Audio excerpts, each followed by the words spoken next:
Hello, can anyone hear me? It's Laura Kogut, your captioner.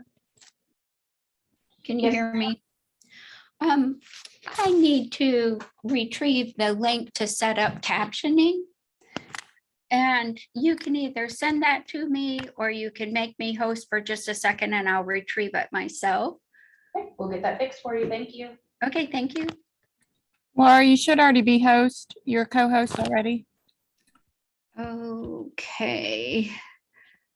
I don't see.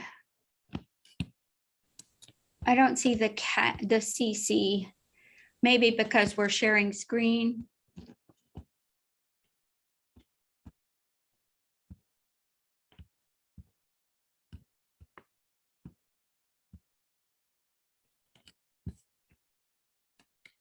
Can you try it now, maybe?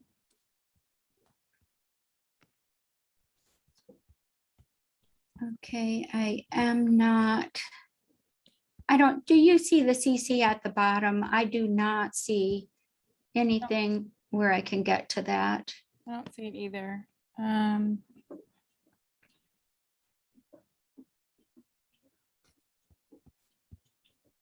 There's if you go to the mute button, there's audio settings. No, that's not what I need. I need the closed captioning token so I can, Yeah, but if you go to the mute button, there's if you click on that little arrow, there's audio settings, and then that will take you to accessibility. And then you can do closed captioning. Do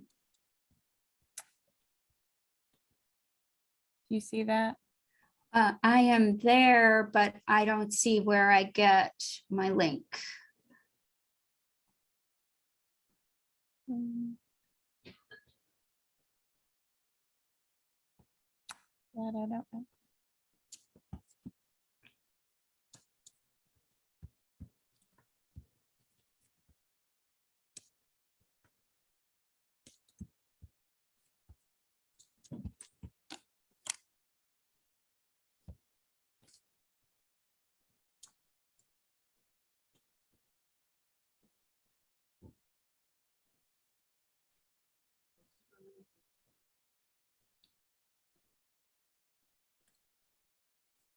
Yeah, I don't see where to assign or to get the token that I need.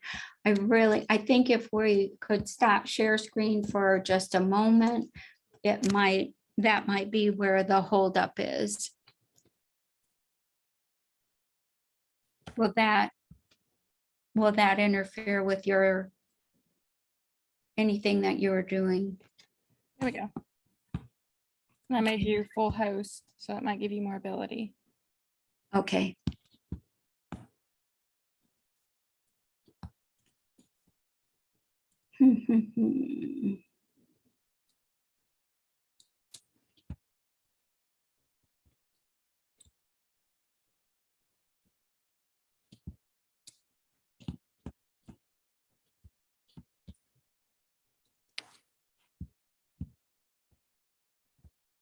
I do not see what I'm looking for. It may be that your version does not permit the captioning.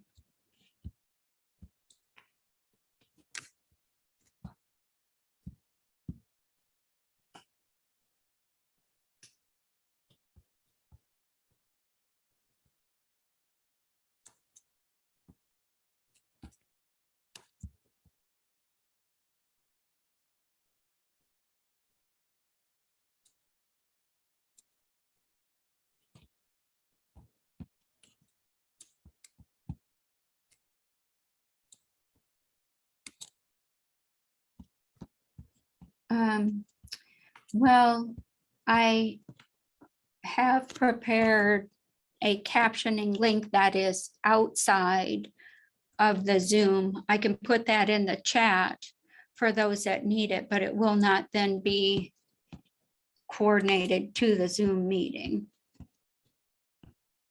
Because it's not available in this program.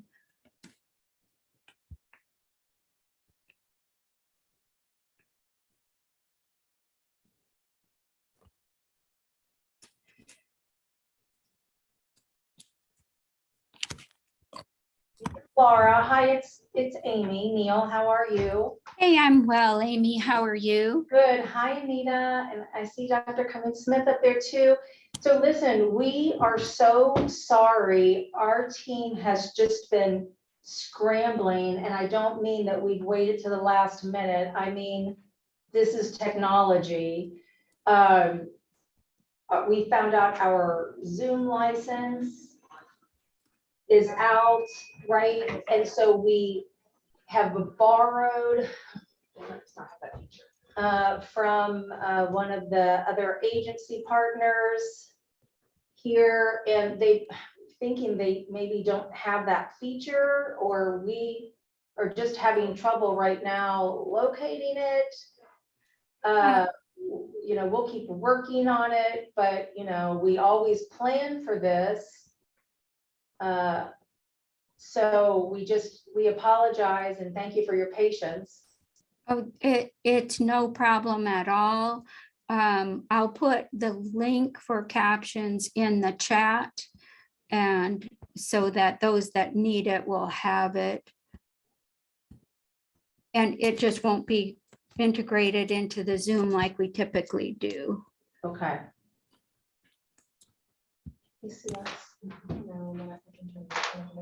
Yeah, they need to.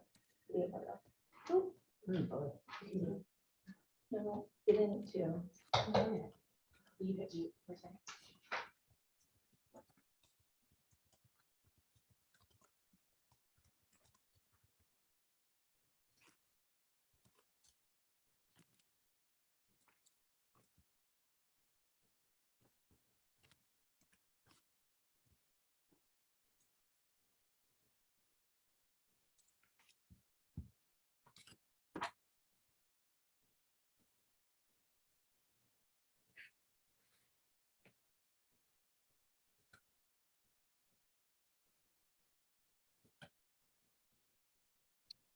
Hey, Amy, it's Felicia. I have a few more minutes until 1, so we're doing all right on time. Is that right?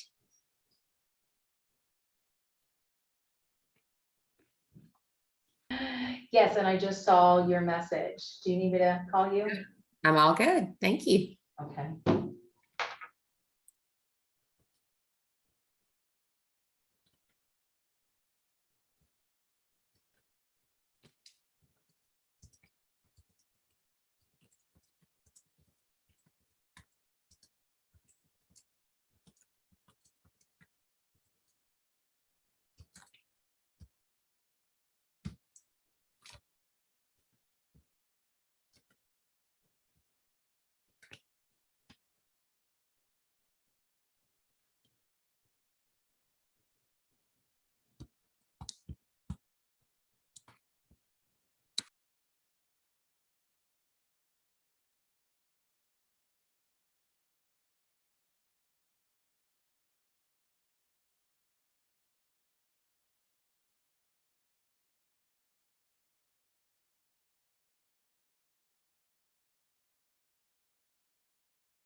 Okay, good afternoon, everyone. It looks like we are right at 1 o'clock. My name's Dr. Felicia Cummings Smith, and I'm thrilled to be chairing our Early Childhood Advisory Council meeting today. So I'd like to go ahead and call the meeting to order.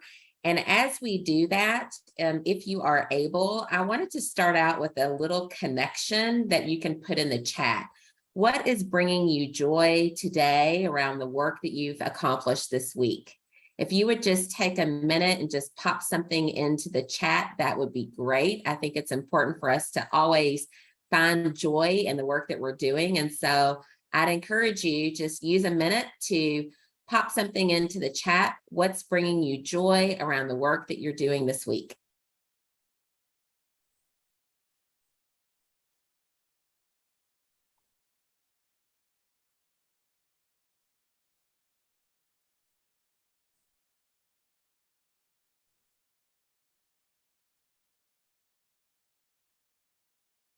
Lovely, lots of great ideas.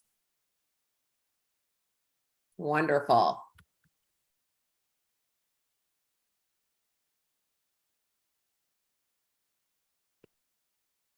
Wow, great. Aha moments and teaching, students singing and chanting. Wonderful, Raina. Yes, showing independence in these early days, critical.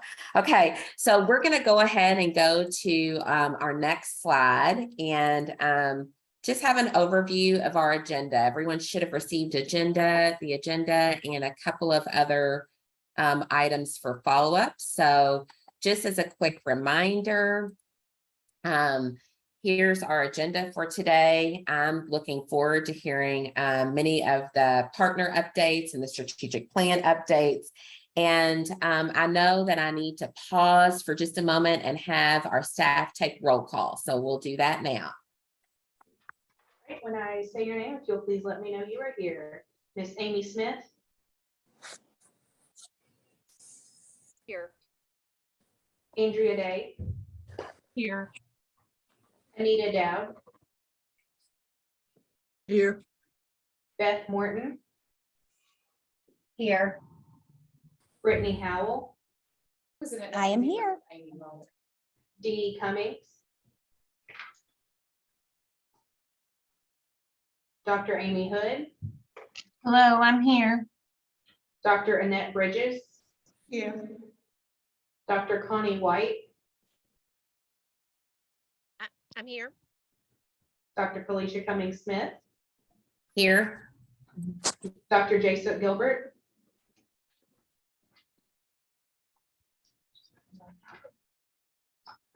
Dr. Jason Glass or proxy. This is Dr. Thomas Williams here on behalf of Dr. Glass. Thank you so much. Greta McKenzie.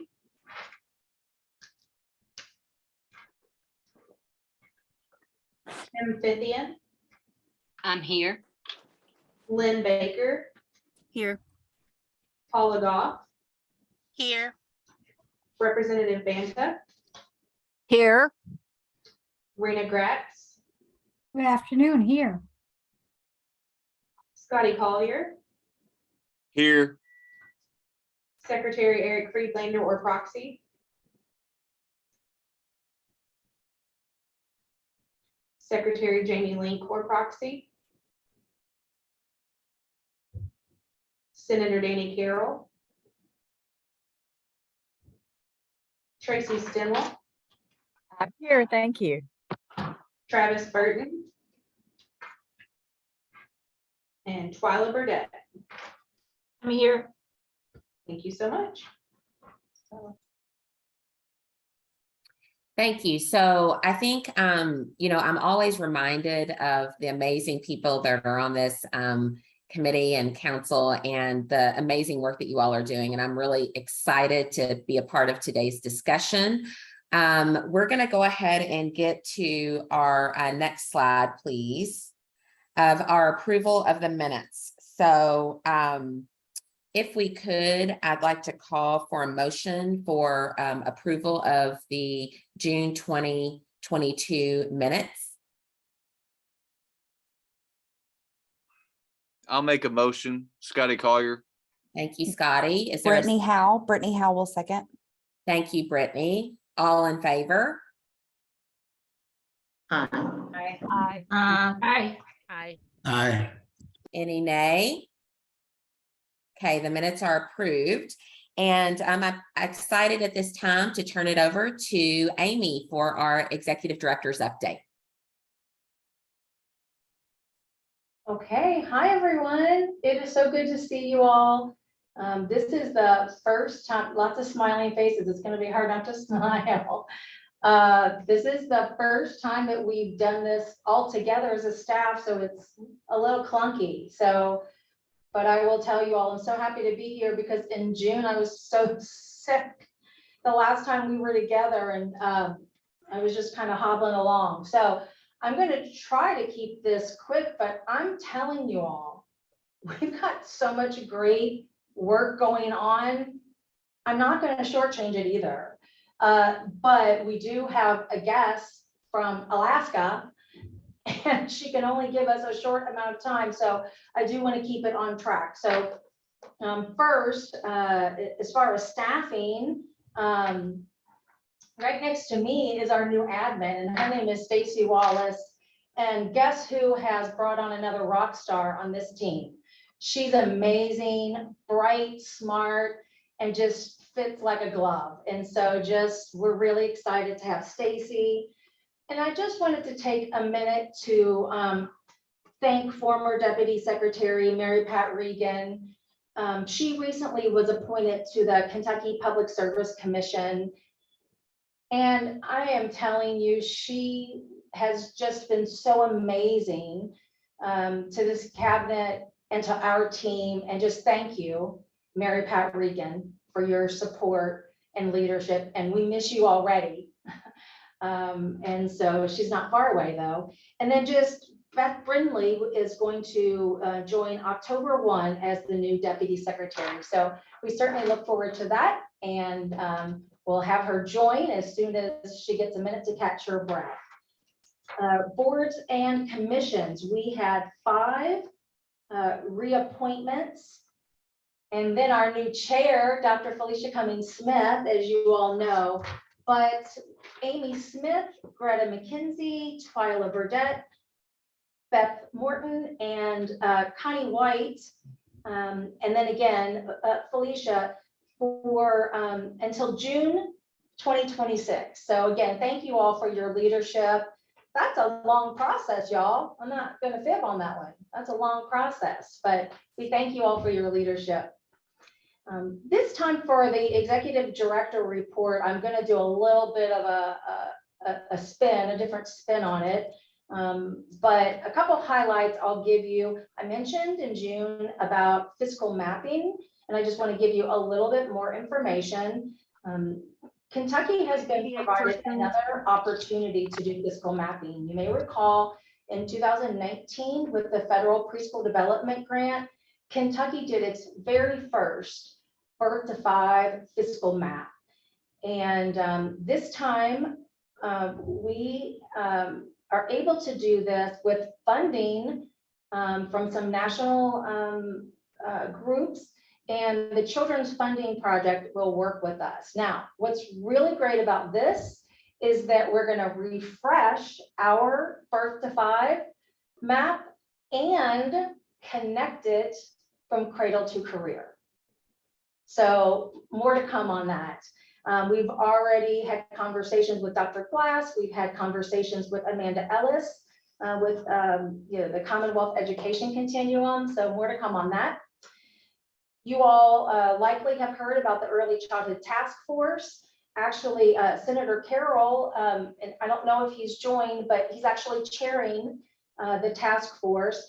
It was created during the legislative session in 2022, and lawmakers are intending to learn more about pressing issues. In December, they will provide some policy recommendations. The 4th meeting is coming up, and it's on September 22nd. So you can attend in person. That's what you want to do in Frankfurt. or you can watch it on KET. All the materials are on the Legislative Research Commission's website. And there's that. Other thing, our partner Andrea Day is going to talk more about this, but we had a great team attend the Hunt Institute in August. We went to Phoenix, and wow, it was great. It is just an unparalleled opportunity to just mix and mingle with early childhood leaders from across the country. So stay tuned. Andrew's going to give a little bit more information on that. A little bit of bragging on my team and on the work in Kentucky. The Training and Technical Assistance Center from the Preschool Development Grant reached out to us a month or so ago and said, hey, we want to highlight some of your work. And so they highlighted Kentucky's apprenticeship portfolio work in their September newsletter. You all may have seen that in the September newsletter. I mean, it was in their September newsletter, I apologize, and we pushed it out on social media, I think yesterday. And so when they did that, when they said like, hey, Kentucky, we've heard the work that you're doing, we want to talk about the apprenticeship portfolio. We just sort of thought, you know what, now's a really good time to just step back and look back and just look. Let's sort of define what we've done over these past couple years and what have we accomplished together. And so we're going to push this out after the meeting so that you all can really spend some time with it. But I want to give you all some highlights, and we're just really proud of this, what we're doing for Kentucky's children and families. And we thank each one of you all because it's you and your organizations that are helping us get there. Secured $2 million from the Division of Child Care to expand the apprenticeship portfolio, which is supporting the early childhood workforce. Kentucky is one of the first states in the nation to establish that as administrator director apprenticeship. We managed the launch of the revised early childhood standards and the state rollout. We developed a unified training, practical resources, including an interactive web-based tool for practitioners. We refreshed our companion piece to the early childhood standards for families and caregivers. Couldn't have done that work without KET and National Center for Families Learning. We increased our investment with our Kentucky Regional Collaborative Network by more than 200%. We're really putting our money where our mouths are. For the first time, we've defined and documented close to 10 data-driven strategies across the Commonwealth. We call those Kentucky Bright Spots. And then, of course, in partnerships with KY Stats, we refreshed the early childhood profile. We created a companion piece, which really talks about those best practice strategies. And $6 million is being allocated to help scale those proven strategies. And then last but not least, you all approved the close to $8 million to invest and grow early intervention with developmental screening to support future mental health and build strong social emotional skills. And so those are just some tidbits about what we've been doing over the past couple of years during a little thing called the pandemic, during lots of staff turnover, but we've got some great partners here in the Commonwealth, so we're able to do great things. So that's my update, Dr. Cummings-Smith. Happy to take questions, or at any time, happy to meet with anyone to talk more about the work. And again, we'll push this out after the meeting. Great. So are there any questions from members? Amy, I think one of the things that, after hearing your report, there's just so much great work going on from your office through the partnerships that are here. I think, it's really important for us now to turn our attention to partner agency updates as, a board or a committee of 26 members as a council working all collectively on the goals and priorities that have been established. Let's take just a few minutes to hear from each of our partner agencies. And I want to encourage council members, like if there are questions or thoughts that come from these updates, let's hear your voices. Let's bring your voice into this work so that we can all be sure that we have full understanding and understand the connections of this work and our larger goals. So I think I'm turning it over to Thomas. All right, so good afternoon, everyone, and I'm happy to be here to present and to update each of you around the great work that we're doing in OCL at KDE.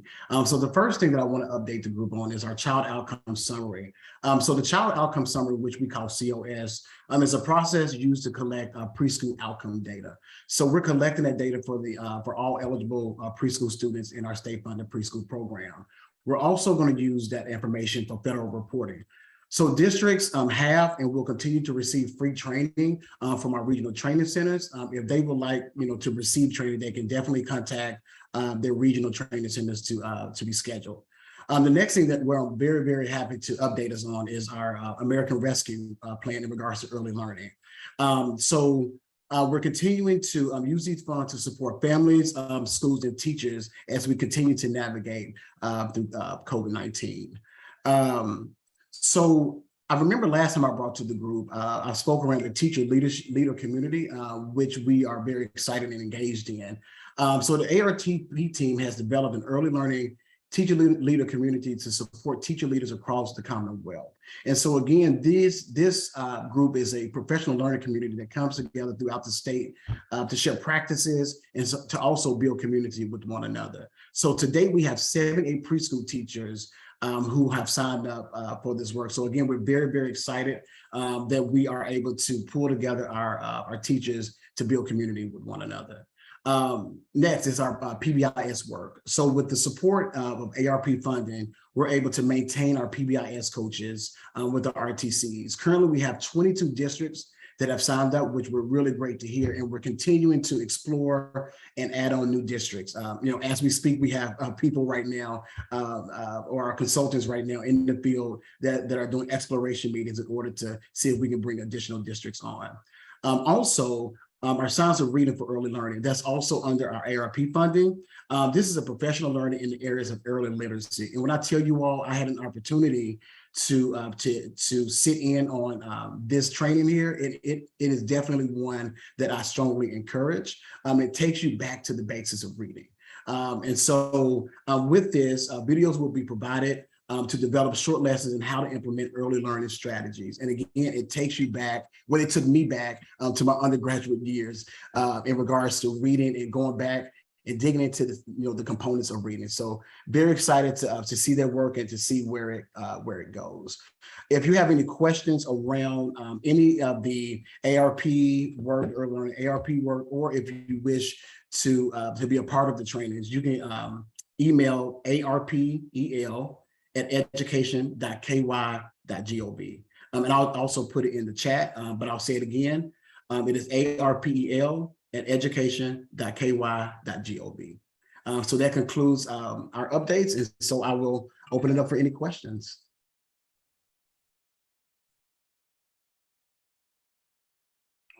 Thank you. Great, Dr. Williams. If there are no questions, we'll go ahead and move on to Andrea Day to give your report. Good afternoon, everyone. I am happy to report there's a lot going on at the Division of Child Care. It seems like things never slow down. We have had a lot of changes to our CCAP eligibility guidelines. Back in January, we increased those to 200% of the federal poverty guideline. On July 1, we changed those again to 85% of the state median income. I did include that in the materials that we distributed ahead of time. So that means just more folks are going to be eligible. We haven't fully recovered with our CCAP numbers since the onset of the pandemic. So this was a way for us to really recruit more families, if you will. The most exciting part about CCAP that we have coming up is in October, on October 24th, we are adding a protected population to our CCAP. anyone that works in a licensed or certified childcare program that meets the technical eligibility guidelines will be eligible to have their income excluded. So they will be able to get CCAP because they work in a childcare.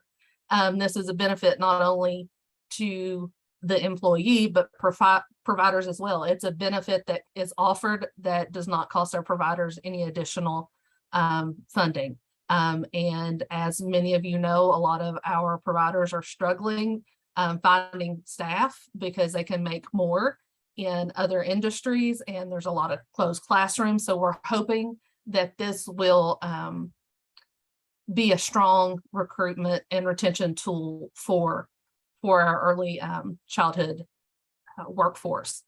We were fortunate enough yesterday, the Office of Child Care has a Workforce Wednesday series of webinars. Yesterday's topic was exploring strategies to increase compensation and benefits for the ECE task force. And I was able to present on the great work that Kentucky is doing. And we've already had several states reach out wanting to have some conversations about how we're doing this.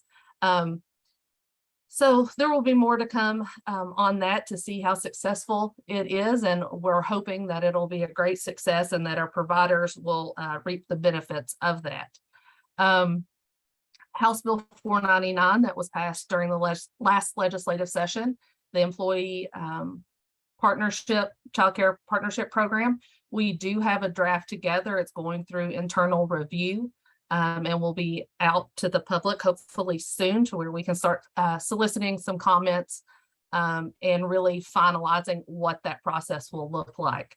The ARP funds, we are continuing to sponsor the business partnership grants, childcare desert grants, the facility repair grants, and the family childcare startup grants.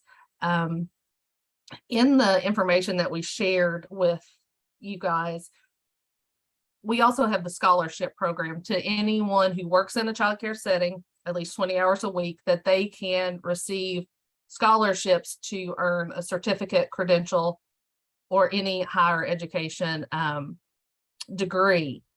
That number is up to, we have issued 478 awards, and that is to 340 individual scholars. And that touches 22 higher education institutes across the state. So we're really happy about that work. And it breaks down to 43% of those scholarships are going towards associate degrees, and 29% are going towards bachelor degrees. As Amy said, there was a group from Kentucky that was invited to participate in the Hunt Institute's Childhood Leadership Summit in Phoenix. Each state, there were representatives from childcare, public education, elected officials, anything that really touches the early childhood space. We were able to meet and go over some goals that we wanted to set for Kentucky. Two of those being expanding developmental screenings and coming up with a sustainability plan to support all the efforts that we have implemented with federal funding. You know, it's a what next. So we want to be very mindful of that. We also heard some creative ways that folks are addressing childcare deserts. I don't want to get ahead of myself and really go into detail, but the cabinet is looking and talking about how we could be a little more innovative in addressing those desert issues.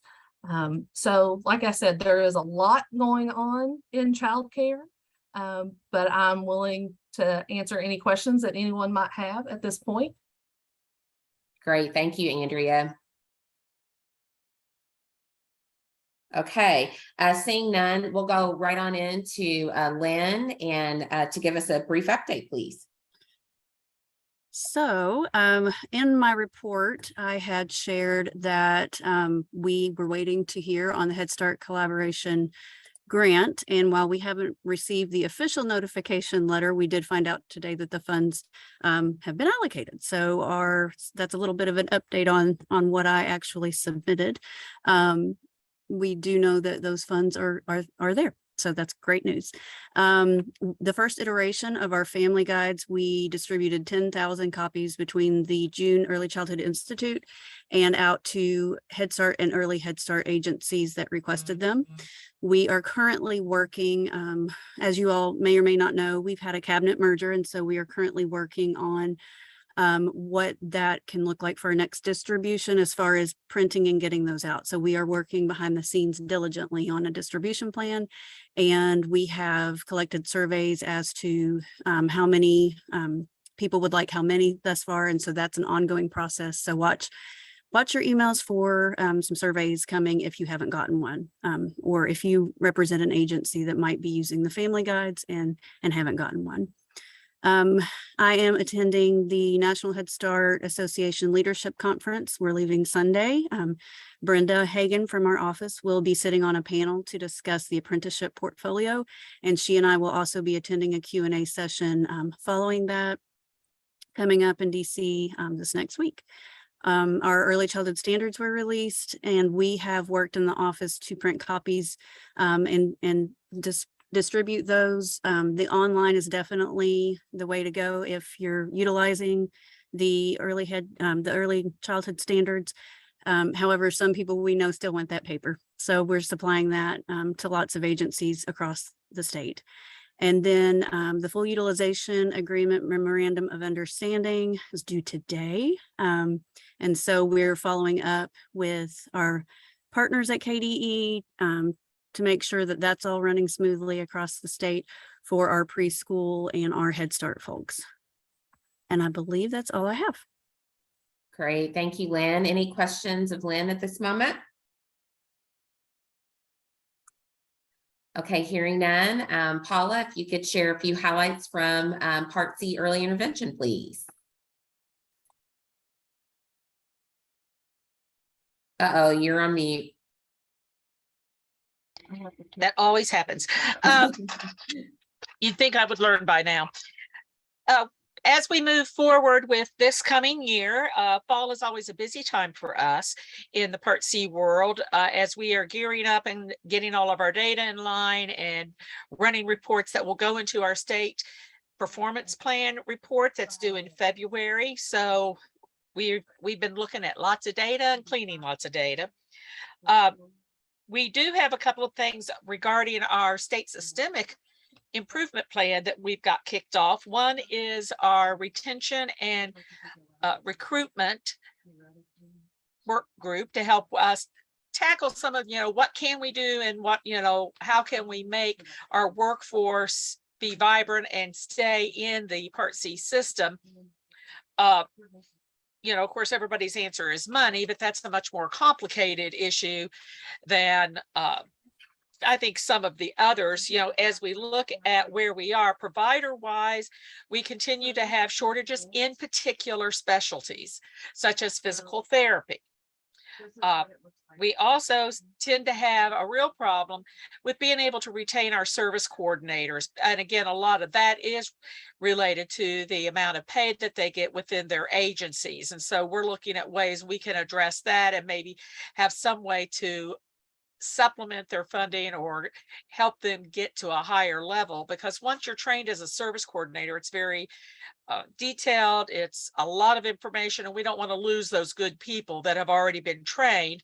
We end up being many times the training program for other types of case management systems.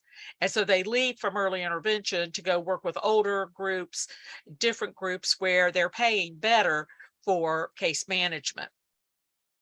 Another thing that we've just accomplished, and we're excited about this, we use the Adobe Learner Management System, and we just got updated into their newest version. And tomorrow morning, bright and early, our kickoff of the required training that providers must take on record keeping and confidentiality will debut on that new system.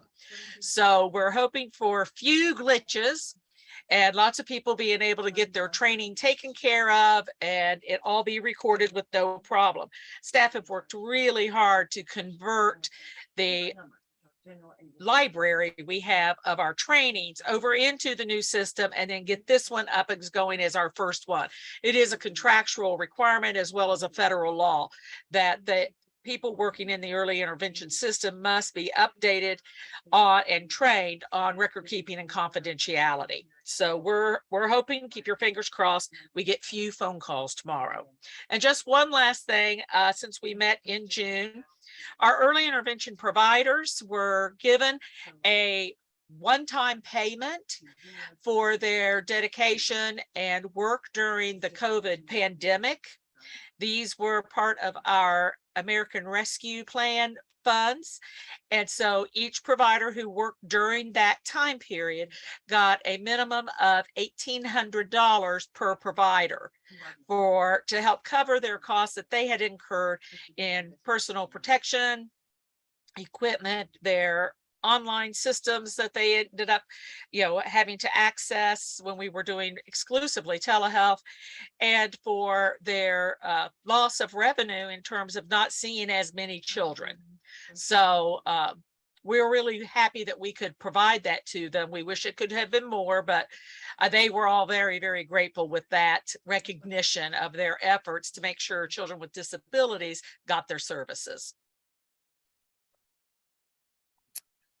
Are there any questions for Paula at this time?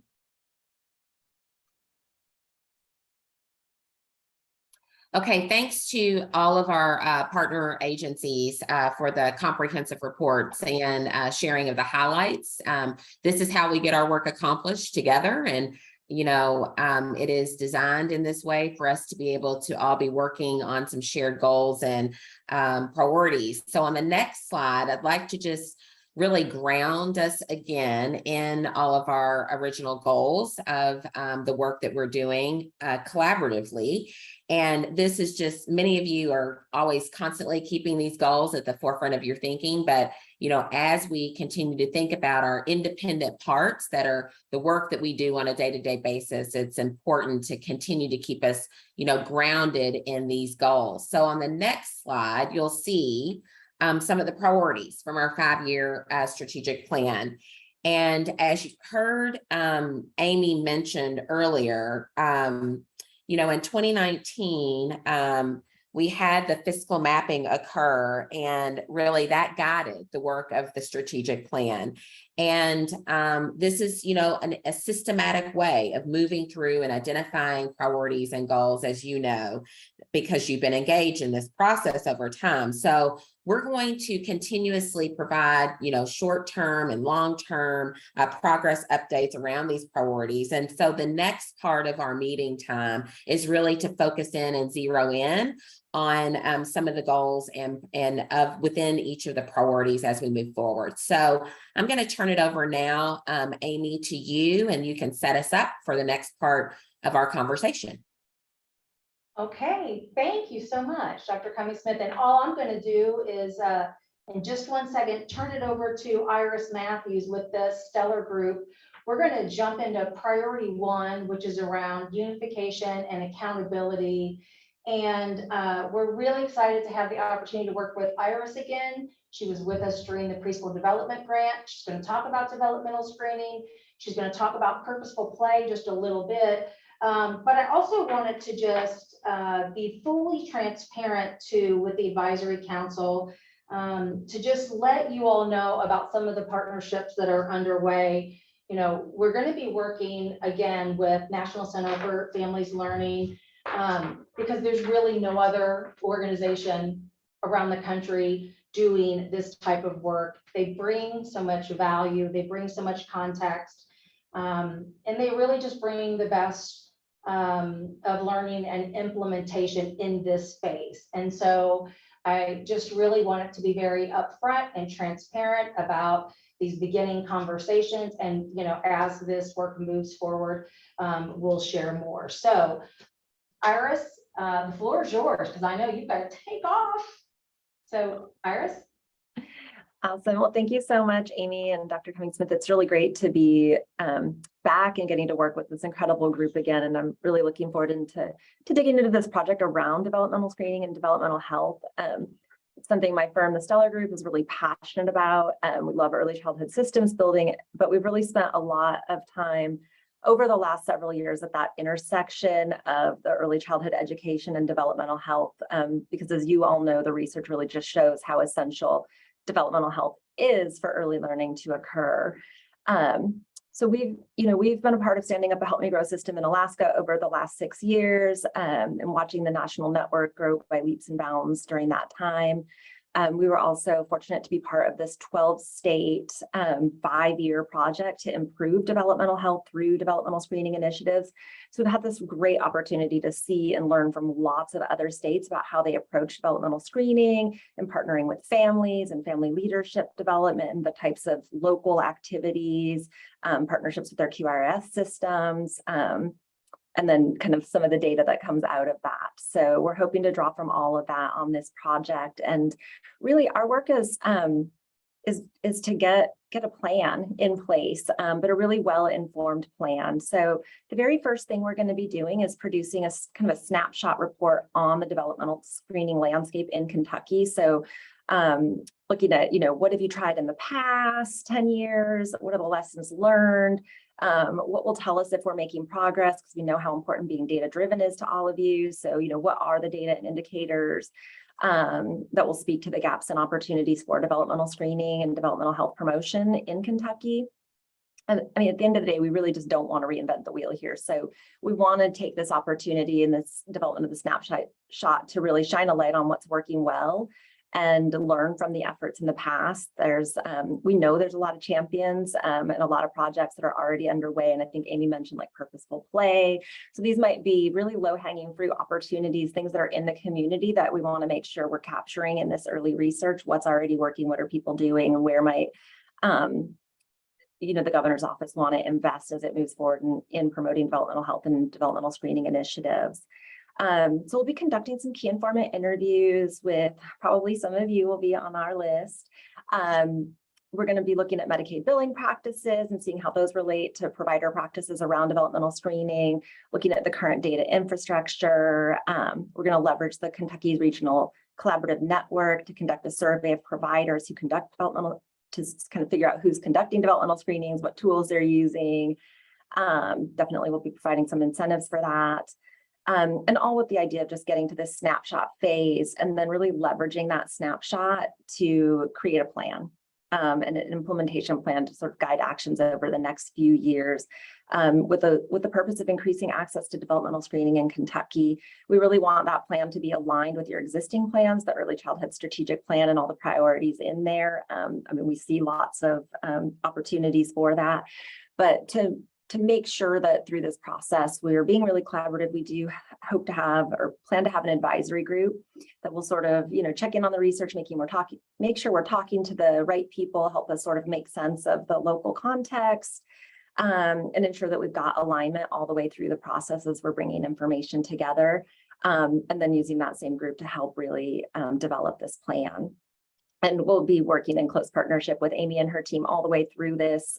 It's really important, and we're just super excited to do this work. So I'm happy to answer any questions. And I know if you have ideas, you're absolutely welcome to email me directly or send them those ideas or suggestions to Amy about people we should talk to or initiatives we might want to take a look at. And she'll make sure that's coming through as we put together our research plan and get started. Thank you so much, everybody. I'm sorry, this is Jason Gilbert, and I joined late because I had another meeting, so I apologize. And you may have already stated this, or Amy or other people prior. What's the timeline of this? So you're getting started, but when is it supposed to finish? And that would be helpful. Sure. Yeah, we're hoping to have the plan done by the end of the fiscal year. We know in a perfect world, we could get it done in the next few months, but we know it just takes time to hear from everybody and pull together all this data and then to really use that information. So our timeline is sort of from now through the end of the fiscal year, but to hopefully take the next 4 to 6 months to really get that snapshot. So members of my team will be reaching out, and then once we have that data, being able to pivot and do the planning process.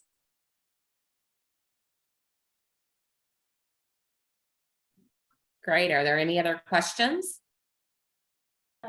Dr. Cummings-Smith, I'll build on that just a little bit and just say to Dr. Gilbert, I would say also a critical piece of this work, which is what we shared when we brought the proposal to the advisory council, is our goal, over the next 3 years, is to build that implementation plan and to grow and sustain developmental screening for the Commonwealth. We've had developmental screening, we've had Help Me Grow for 10 years.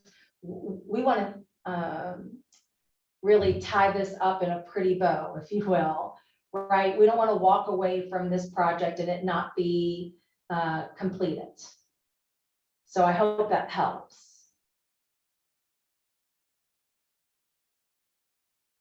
Yes, thank you. Great. Any other thoughts or comments? If not, thank you, Iris, for that information. We'll turn to goal number 2. And Lynn, I think you're updating us on the workforce development framework. Yeah, so we're really excited. We're working to transform our current early childhood professional development pathway and the career lattice, which some of you are on our high quality early childhood workforce committee, and we've started this discussion. And so we're looking at the career lattice and looking to create it into a workforce development framework. So we're exploring how we might do this and how we might take this opportunity to align the pathways together and simplify it to be more inclusive of what we already have and what already exists in the state of Kentucky. And we know that other states have already done this successfully. So we're looking at those existing models out there. And we believe that with all of the work that we've done over the last several months, all of that behind us with the refreshed standards and our standards training, which is underway, and the distribution of the Family Guide Companion and the apprenticeship portfolio that's launched and is expanding. We feel like this is a good time to do that. So one thing that we know, and Amy mentioned this earlier, is that through the pandemic, there was the negative consequences that came from the fragmented funding streams and disconnected services with early childhood workforce. And so that means we really should be looking for and modeling opportunities to leverage funding streams and services and supports. And so all of that comes together to give us this opportunity to really start to explore what that needs to look like. So our office is positioned to do some really deep work. We have our eye on ensuring that the work is coherent and we're moving forward in a comprehensive way. And we want to ensure that Kentucky has a clearly defined pathway, training and accountability framework. So we've identified some priorities of the office, and we'll just touch on a few of our priorities moving forward. You can see on the screen those 3 areas. So we're working to grow the pipeline, and in doing that, we are looking at recruiting and supporting local development and the development of workforce plans. We're accelerating advancement, and one of the things that falls within that is updating that career lattice. And then retaining high quality educators. We're really looking at making progress toward living wages and benefits. We know that if we want to professionalize the early childhood field, that is really crucial to doing that. We can go to the next slide, please.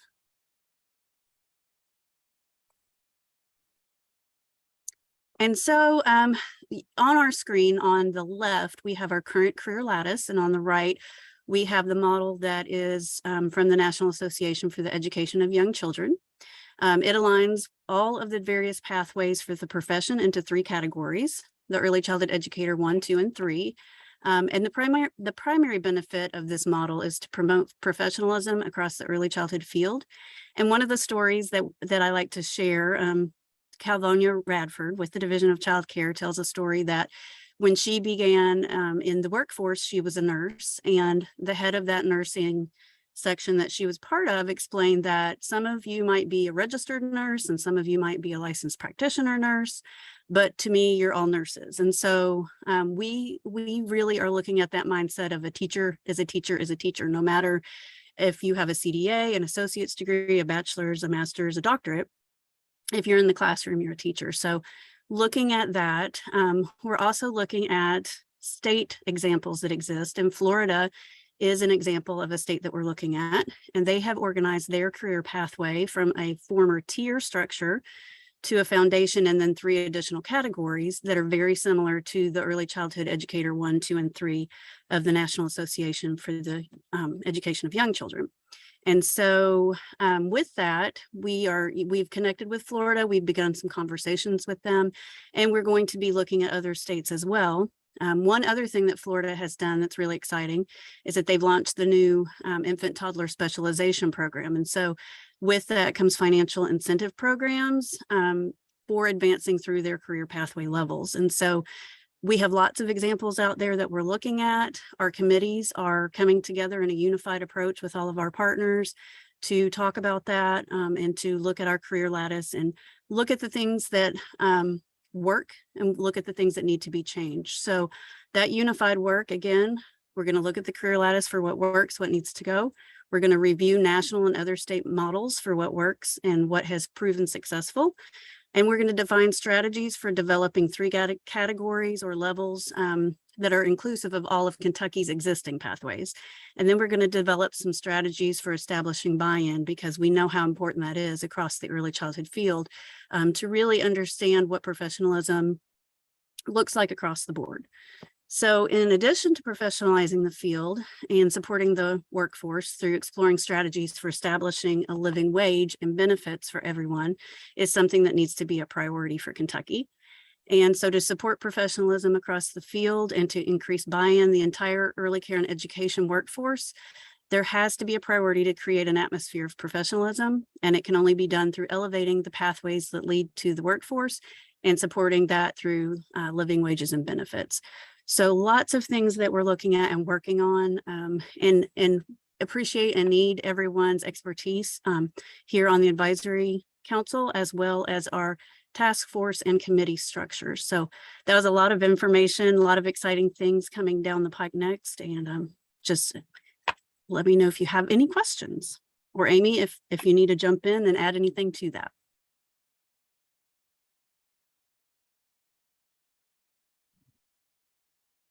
Any conversation, even thoughts? That was a lot of information, Lynn, but thank you. Thank you. Dr. Cummings Smith. Yes, ma'am. And so I was just watching some of the faces as my colleague was going through that. No one crossed their eyes, but I think in their head, some people were.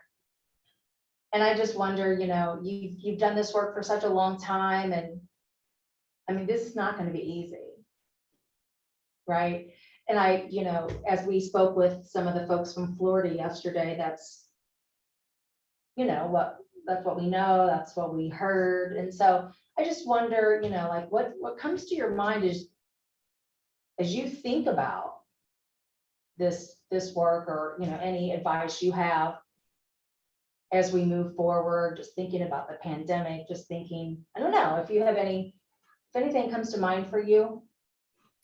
Well, for me, immediately, you know, it is hard work, and everyone that's on this council has been involved at some degree in trying to, you know, continue to do this amazing work for the state in this space. But I also am hopeful that we continue to push on what are we learning from other national models. And so it was good for me to hear that, you know, we're learning. We don't want to duplicate or, you know, reinvent the wheel.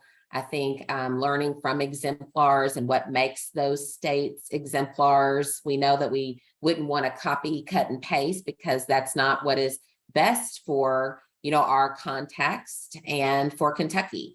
But picking and choosing and deciding through an informed approach what is best and what we can learn, I think is one of the things that I'm really excited about as I hear this work continue to progress. And then that it needs to be of the best minds. Everyone on this, you know, council needs to be fully engaged in providing opportunities for input and feedback. And, you know, this is our work, and it is a collective that needs to be pushing this work forward. But, you know, I hear these updates and I keep thinking this is the transformative work that takes Kentucky to the next level. And it's hard for me to contain my excitement when I'm really hearing all of the work that's going on. So those are just my initial thoughts. I would love to hear from others.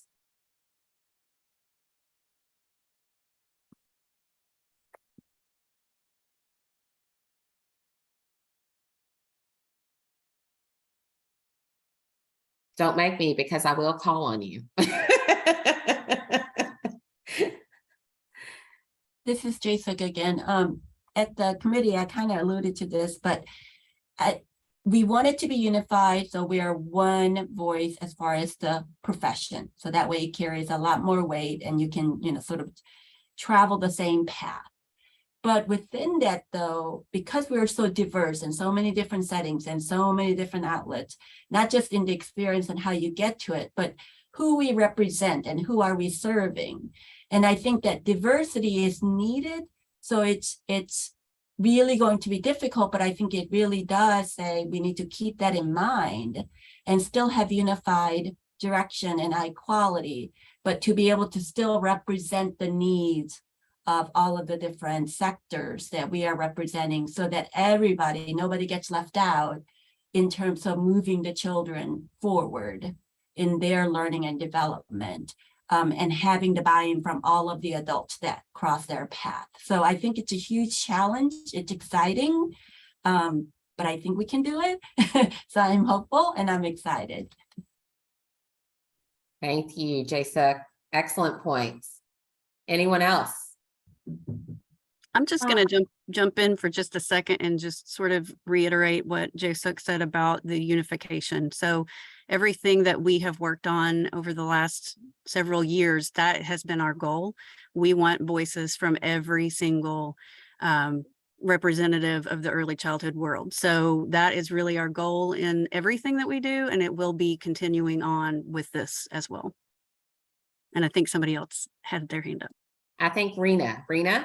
Yes, hi. I just wanted to say that I think this move towards unification couldn't come at a better time and follows the national trend that really was set by NAEYC in terms of unifying the profession and lifting the profession. And I also have said that I think we can expect developments to follow legislatively, federally at the state level, even locally, around greater awareness of the importance of the early childhood profession. And so what I've always said is we have to be poised to take advantage of the opportunities. And you know, the difficulty that Jason talked about is in terms of the fact that, which is also, by the way, our strength, is that we are diverse, that we are, we serve in many different ways. We serve very different kinds of families with different needs. So all of that is good, but all of that poses the challenge of how do we all come together with a plan? Because the folks that are not in the system or are plugged in, not into early childhood, do not understand the complexities and the intricacies of our profession and our field. And so therefore, really to them, it's one thing. They're thinking about, oh, it is providing childcare.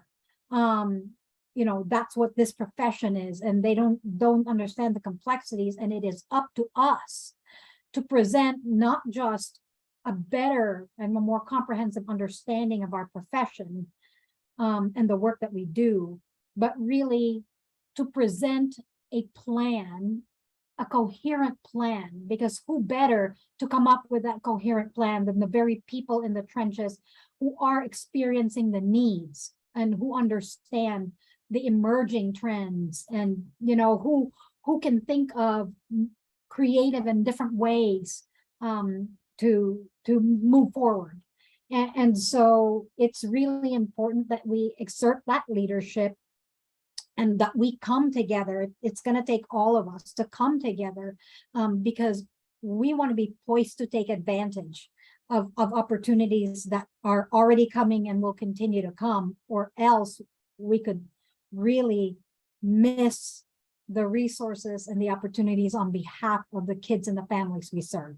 So I applaud very much the efforts in this direction, and I also really encourage everybody to get involved. Thank you. Excellent. Thank you, Rena. And I also saw some comments in the chat. So it looks like, you know, we're all really pointing in the right direction, and Lynn, we're excited about this work collectively. So let's go ahead and move to goal number 3. And Megan, I think you're giving us an update on that. Thanks, Felicia. Thank you. So as you guys know, one of our priorities in our action plan is to strengthen and cultivate the state and local partnerships. And so our goal is to unite cross-sector partners to positively impact policy and practice. And so a key part of our work is aligning our systems. And as Amy mentioned a little bit earlier, the pandemic highlighted the negative consequences that come with the fragmented funding streams and disconnected services, as all of you all know very well. And we are really working to narrow our scope and target our efforts to unite cross-sector partners to positively impact policy and practice. And so very early on, our executive director, Amy Neal, met with all of you all individually and had conversations with each member of the Early Childhood Advisory Council. And what she heard from that and took away from that was how important it is to look for and find ways to grow what works. And so we're moving in a very collective movement, expanding the scope of what's possible, and allowing us in the communities all over the Commonwealth to be bolder and have more cohesive than ever before. And that's why we've seen so much growth in this space. Amy mentioned a few of them earlier, but the next slide is going to show us some of those direct impact things that we have been able to see and highlight.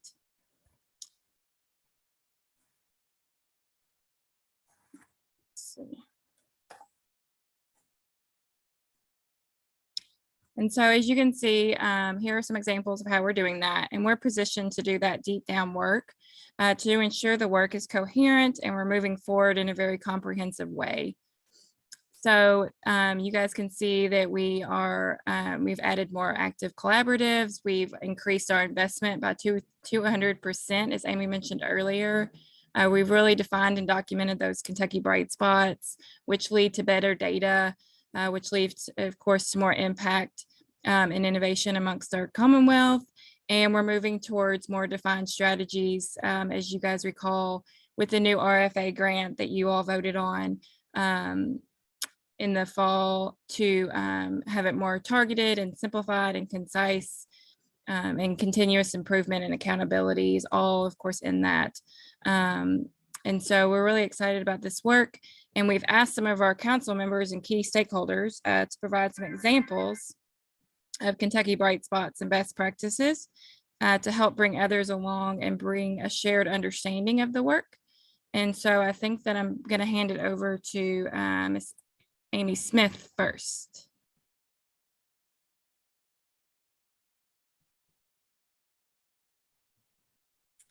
I am here. Hi, everyone. Can you hear me okay? We can hear you fine, Amy. Thanks. Perfect. So what I'm going to do is I'm going to kind of talk about some of the programs that we offer in our building, as well as the opportunities that we've had with some of the apprenticeship that has been mentioned here today. So currently in my building, it is an early childhood center, and it focuses on 6 weeks up to kindergarten students. So we have infants that come to our building, and they usually stay with us from infancy until they actually go to kindergarten or first grade. So that's allowed us an opportunity to provide care for these children for their young lives. So families are aware of the opportunities that we can provide when it comes to the high quality that we feel we serve in our classrooms. With that said, we look at that all classrooms have a curriculum. They all do lesson plans. We do parent conferences and participate in school-wide events. And this is even with our childcare facility that's in our building, what we call our wraparound program, which is under childcare licensing, and also our preschool and our kindergarten transition class. With the curriculum that's in each one of those classrooms, we looked at it builds off of each other. So there's a continuous development of those skills. So each staff member understands that in the classrooms that they're in, if the child was in the 2-year-old room and they're going to the 3-year-old room, they have that open communication with each other in order for us to better serve children within our building and within our program.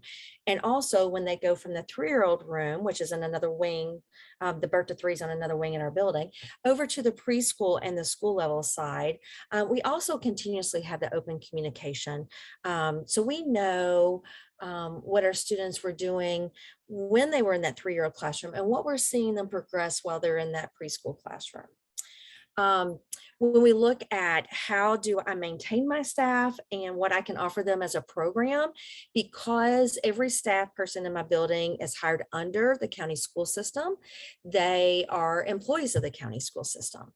So they get all the benefits of insurance, their sick time, their emergency days, vacation. And the opportunity to purchase more items, where it's family insurance or private insurance on their own with the school, like life insurance, those type of things, then they have that opportunity to do that. One of the other things that we also find a benefit is that when I offer training, because being the preschool coordinator, I also have a child care director in my building, and being the principal, I offer trainings for my preschool staff, but I can also offer it to my childcare staff because we're talking about a lot of the same topics with those 2- and 3-year-olds, or even that kindergarten transition class.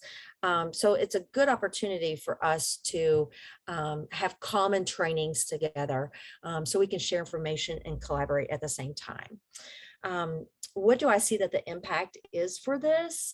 Well, you know, sometimes people come to me that this is just a job, but we want to ensure them that we want to enhance their education. We want to promote them furthering their education. So then sometimes it turns into a career, and the apprenticeships have been very, very good in helping me support getting some of my staff members to either gain a certificate or work on their CDA or their associates, as well as other programs that's throughout the state that we can get funding for. If they, like mentioned earlier, working, I think Ms. Andrea talked about that, working in a childcare facility for 20 hours, so we can help them get their bachelor's degree in early childhood education.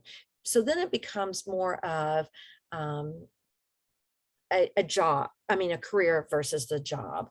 And again, I have to say that we're very fortunate to be able to participate in the apprenticeships and the programs that's been mentioned earlier today. What does this do for us? So what can we do for more children? Well, it allows us to serve more children in the various programs that we have in our building. Preschool is just half a day wraparound or half a day service. So that wraparound program allows children to stay all day. And we also have before and after school. So it also allows my staff to work and be flexible in their schedules of morning session if they come in early and work and get off earlier, or if we need to rearrange their day to work like 9 to 5:30. So it allows us to extend our days, particularly in some of the grants that we have written with the preschool partnership grant. It also allows me to hire more staff, and with the benefits that we offer, we can maintain our staff if they're interested in being in the early childhood field, because they're going to get the benefits.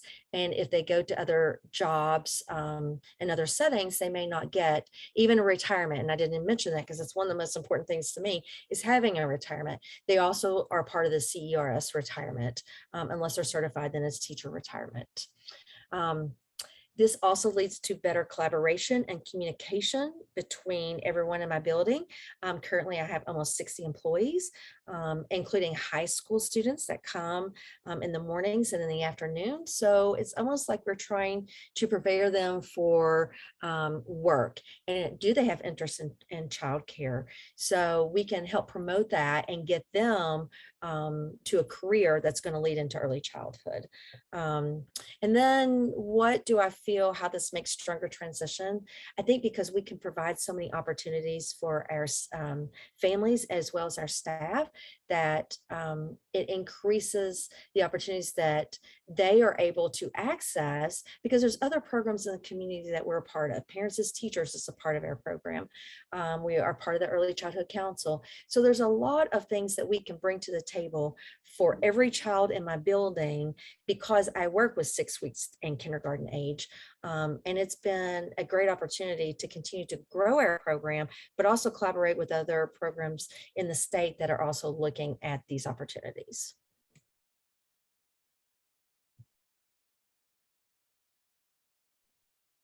Fantastic, Amy. Thank you so much for sharing this bright spot. And are there any questions of Amy?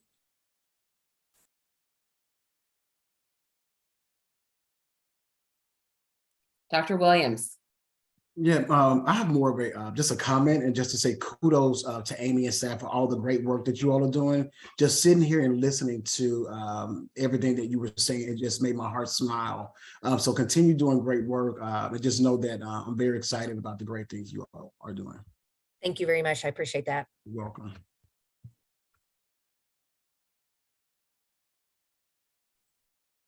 Any other comments?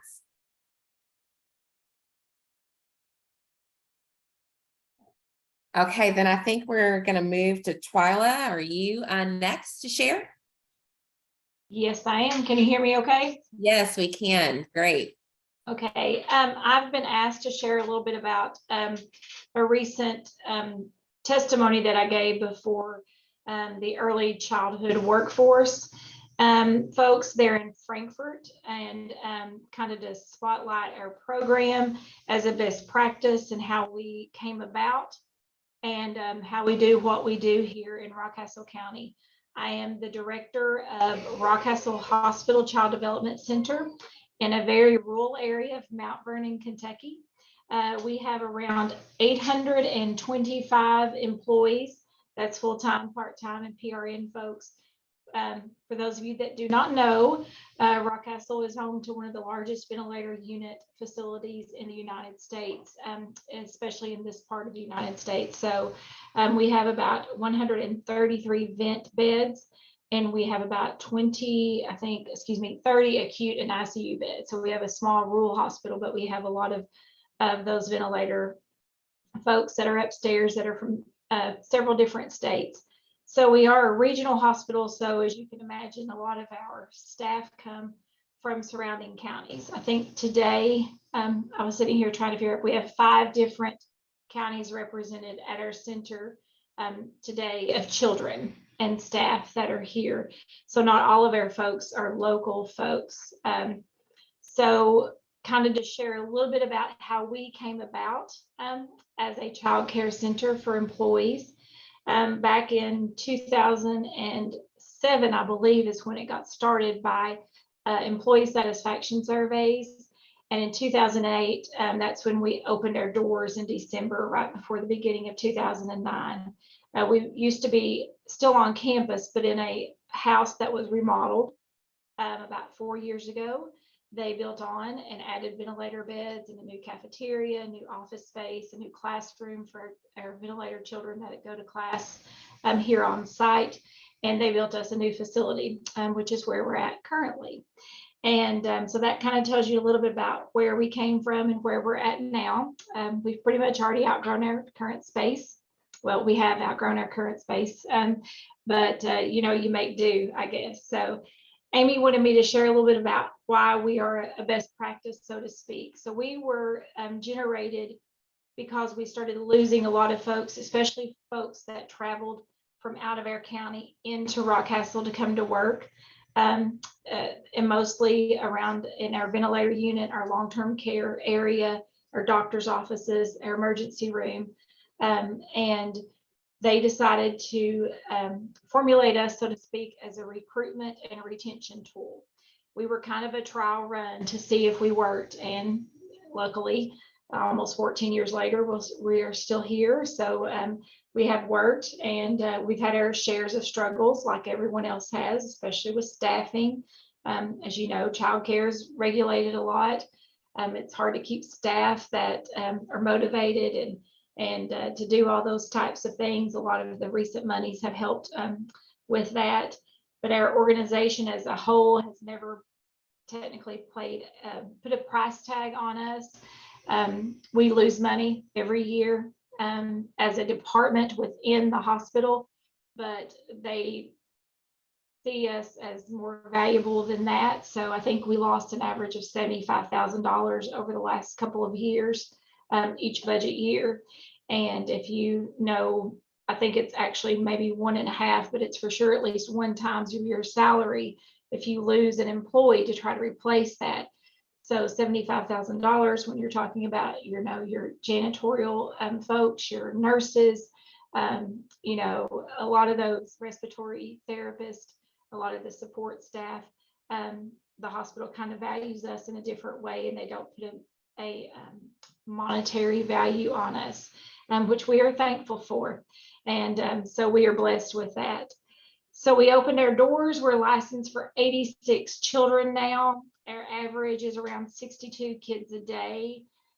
Some of our hurdles, so to speak, that Amy told me and wanted me to share a little bit about is we don't have the same children every day, all day, like a lot of childcare centers will around the state. We may have one child 3 12-hour shifts. We may have another child 5 8-hour shifts, and we may have another child 4 10s. We may see one child on Friday and not see that child again until next Friday because their parent works a Friday, Saturday, Sunday, 3 12-hour shift. So that does make it a little more challenging and a little more complicated. As you can imagine, there'll be times when we may have 5 open spots in a room. And again, that's where we lose money, so to speak, or lose those spots. But in order to make sure that we have that spot available for those folks that are working, we have to make sure that we do not overlap as far as our ratios are concerned and our staffing and our space that we have. The cost for our childcare for employees is based on a sliding scale of their income that they gross while they're actually at the hospital. We currently have 6 different counties enrolled. As you can see, there's some parent testimonials that I sent out an email before I spoke, and this I got back within just a few hours, and I think I got about 12 more after I submitted my slides. So I didn't even know we were valued that much. So I thought it was pretty awesome, and my staff were very much amazed at that. We serve our doctors, we have housekeeping kids, we have maintenance kids, we have respiratory therapist kids, we have clerical staff. Everybody's children are the same. Nobody knows who's what on the sliding scale other than myself. They're all in this together, so to speak. The one wonderful thing that is kind of cool, our kids get to go to work with their parents every day. So, you know, literally they'll walk their kids in and then go on upstairs and clock in for their time to work here at the hospital. So we have challenges just like everybody else does, especially staffing. We've been very fortunate through COVID and up until probably the last 6 8 months that we've really not had a lot of those challenges. We've been very blessed, but we, like other folks, are experiencing that as of late. Some of the things that we get to pride ourselves in. We are right here on campus. Folks can come down, have lunch. Today we had Grandparent Day. We were a week late with that. We had to reschedule, but they'll come down just for like a 30-minute lunch break and take their kids outside and eat, or take them on with their lunch break. We have employee cookouts. They'll come get their kids, take them over, let them kind of show them off to their coworkers. Parents can walk in with their kids and then they get to leave with their children. There's some folks that's reached out to us recently from the Greater Cincinnati Airport, the Kentucky Hospital Association, other folks, and saying, okay, so what are you all doing down there that seems to be working? And so we're trying to facilitate and help those folks as well. We, like everybody else, are not perfect, but we do think that we have a really good thing going on. For lack of better terms, we focus on kindergarten readiness. We have a lot of their parents that don't send their children to preschool necessarily, but send their children to us because they may be traveling, and it's not, if they're in a half a day program, that they can't get home because home might be 45 minutes away, and they can't have anybody to get their child off the bus for that half a day program. So they send their kids to us. So we really do pride ourselves in making sure that our kids are kindergarten ready, blessed with a lot of great staff. Our management, our senior management that supports us financially, like I said, they do not put a dollar amount on us, or we know, they know we'll probably lose money, and they expect that. The positives outweigh any monetary loss. You know, those losses can be measured economically as well. So you can't put a dollar amount on retaining staff, especially those staff that are caring for sick folks, especially through COVID, especially in your emergency room and in your ventilator unit. And we're just kind of proud of ourselves and wanted to share a little bit about that. And hopefully I was able to share why we are a bright spot and why we are a best practice. And I'll answer any questions that anybody has for me.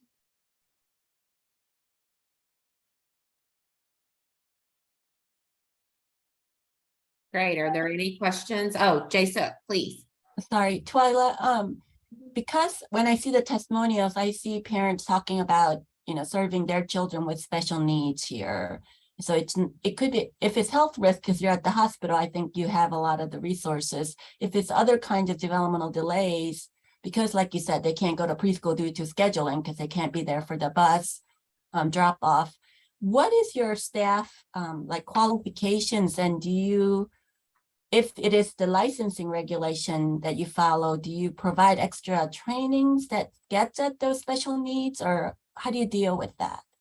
We are very fortunate because we have rehab services on site for speech, OT, and physical therapy.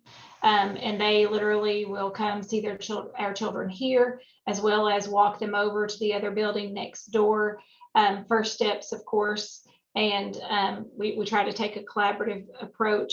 A lot of our staff do have an interest. And when it comes to special needs, we have about 4 children right now, maybe 5, I'm sorry, that are, quote, labeled with some special needs where they do receive some additional services. And we work with those therapists on techniques, strategies, what we can do. I recently hired an OT graduate student.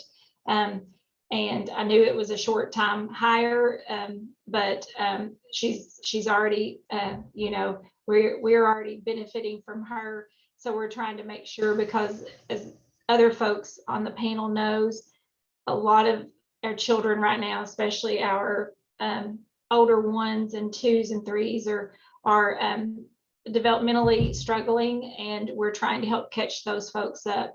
So that's what we try to utilize as our resources here, and we're blessed with that as well.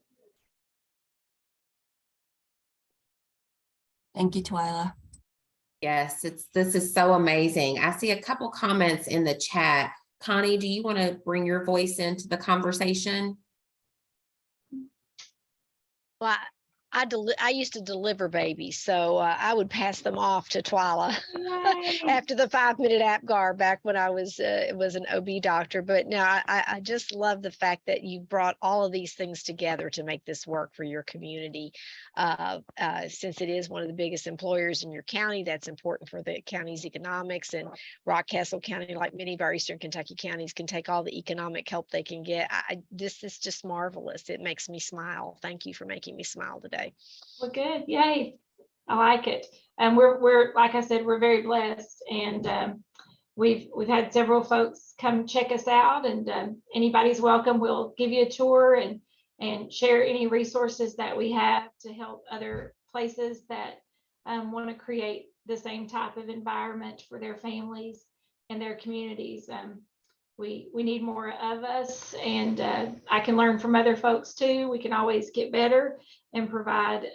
We want to provide the very best care possible, but we can always learn as well. So I will say I do appreciate all the collaborative approach from, whether it's from the Governor's Office of Early Childhood, the Division of Child Care, you've got Department of Education. I do appreciate that approach. There seems to be a more unified effort when it comes to caring for a birth to 5 children. And you have to have people that are passionate about that. So hats off to all you all. Twyla, I really appreciate you really bringing us back to our goals and our priorities around unification. I mean, you said it so beautifully, and your model and the model that Amy are really facilitating and leading is a perfect example of how we think about cross-sector partners working together, on behalf of us, of our youngest children, our youngest citizens in the Commonwealth. And I'm not surprised that, folks are starting to reach out to both of your groups, and the work that you're doing is spectacular.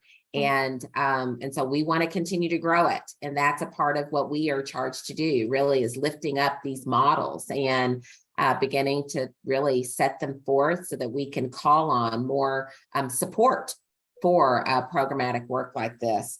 I was just last night at the Kentucky Chamber of Commerce annual meeting. And that is the buzz. All of the businesses are thinking and talking about approaches. I was there with the head of the airport system there that you described was really interested in coming to visit. So, I'm looking forward to and thinking about other ways in which we might all be in different network conversations. But when we have these bright spots in our back pocket to share, do you know about X? How can we continue to move that forward? That is the best way that we can all really lean into these conversations. So thank you so much to Amy and Twyla. Are there any other comments before we move on? If I may, Felicia. Sure, Rena. Twyla, I think there are, as Felicia just said, more people really talking about this in earnest now. But I think in the conversations that I've had, people talk about potential challenges or barriers. And I think it would just be so helpful to people in different communities that are exploring this, if there was sort of some information that you could share about the potential pitfalls or challenges that you might face or barriers, and then what you did to overcome them, or what potential solutions are out there. Because I think people see, for example, they see the opportunities or the grants that DCBS or the Child Care Division is offering, but then they say, oh, but we can't do that because of this or that, because every company or every community's needs are unique, right? And sometimes they say, well, that's too hard, we can't do that. I think it would be great to sort of have a little bit of information from you, whether it's written or on a website where you can share some of that. Sure, I'll work on that. Thank you so much. Sorry, I didn't mean to give you one more thing. Oh, that's okay. It's about improving the Commonwealth, Rena, and I think That's as right. you were describing it, I think what I was hearing is it's almost like a myth buster, right? Because Yes. many of these times, these are challenges that are made, and some of them are real, but some of them are just, we've not done it this way before. Yeah. And both Amy and Twyla have really set forth a model of doing things differently, and that can really minimize and really reconcile the myths that are out there of why it can't happen or why the challenges continue to persist. So I, applaud both of you. Amy, is there anything else you wanted to bring into the conversation about unification and how, your model really helps coordinate cross-sector experiences? Okay, I'm gonna guess that was for me, Miss Amy. Yeah. There's so many of us on here. That's okay. Yes. I think it's just that great opportunity that we provide for our early childhood workforce to, looking at the I'm losing wording, Felicia, looking at the framework, basically the lattice, and how we're making that more open to people's differing education, their differing interests, because not everybody wants to pursue that bachelor's or that master's, but pulling these components together to better serve the employees that we work with, but also to better serve the children that we're providing this service for, with or without disabilities, and just making it look at a whole picture of all the resources that we can pull together. Over the years I've been doing this. This is my 27th year in education. This is the year that I have seen more growth in early childhood education, more support for it. And I am a huge advocate for doing what's better for our families and our children and my staff that's in my building, or anyone that wants to look at the early childhood education. Not that I'm outside of the early childhood education, but of course that's where my focus is, because that's whom I work with. Great.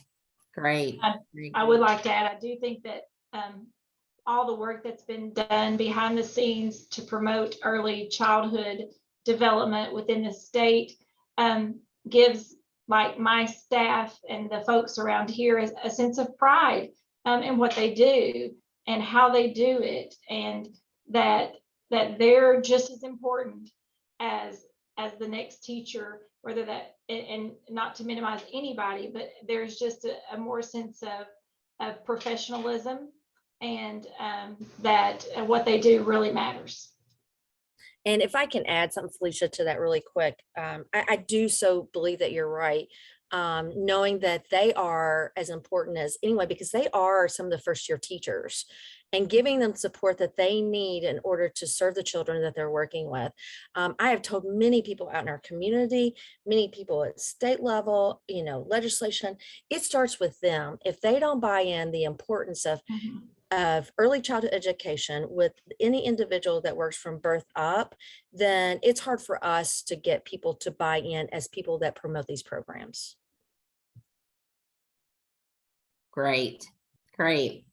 Any other final questions or thoughts on this part of our agenda? Excellent. Thank you to everyone who has shared and been a part of this. We're going to move on to the next slide, and we are about a few minutes right before we're going to adjourn or call for adjournment. But one of the things I want to do is really thank the staff that's been able to get us prepared for today's meeting and conversation. Amy, your leadership and the work that everyone on this council is doing, because with each opportunity to have a conversation, I can see just us, Kentucky moving to the next level. And I think that is what is most exciting about the work that happens as we move forward. I do want to call your attention to our next meeting date and time, which is here on the slide. December 15th will be our next meeting. And, we are working toward moving to a face-to-face meeting, but we'll check and see, how conditions are for a virtual option or face-to-face meeting. Amy, is there anything else that you'd like to share? Maybe some recent announcements or things that might be of importance to us? Amy Neal. Sure. Just a couple things. I would just say to, when we have those in-person meetings, we'll also always have that virtual option, because we've had such great participation. And so we want to always provide that. And Twyla, we're happy to help you put together a brief a Mythbuster, whatever it is, we're happy to help support you capacity wise, because you're, out there doing the great work. So I wanted to offer that. But yes, very quickly, the preschool development renewal grant was released on Tuesday. The application due date is November the 7th. 25 eligible states, 24 anticipated awards. Kentucky is eligible for up to 12 million per year for up to 3 years, and lots of other information. But I can tell you what, the priorities that they've named, we're right there.